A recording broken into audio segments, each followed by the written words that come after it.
So how do I balance my career, my personal life, and my passions? And is there such a thing as balance? Balance is something that only you can determine as an individual, right? So no organization can put in place a truly 100% effective work-life balance policy or anything like that.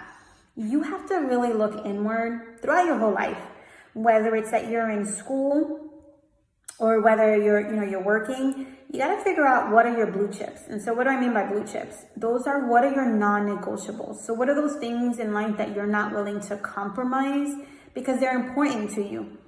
You got to own those. You got to be firm in what they are. You got to be specific about what they are, and you got to own them. And what I mean by own them is if you say that your blue chip is, which one of mine is, having Friday night date night with my husband. Every Friday, I want to be home by 6:30, getting ready to have date night with my husband. Then I have to own that. And so what does that look like? There were times when I needed to be in Dallas, fly into Dallas for interviews. And I have to say, okay, I'll fly in on Thursday night.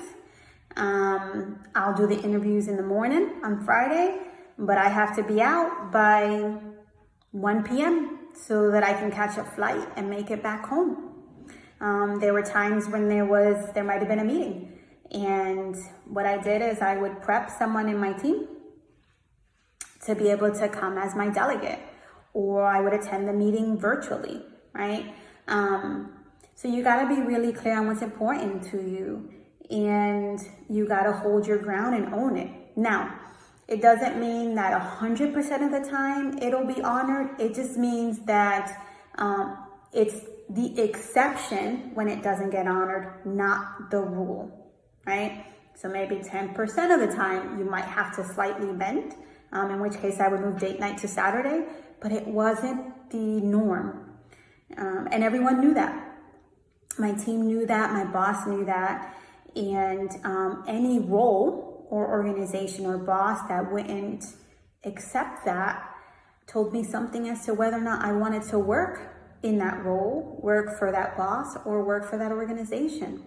So bottom line, the way you balance it is that you clearly define what it looks like for you and what is really non-negotiable for you.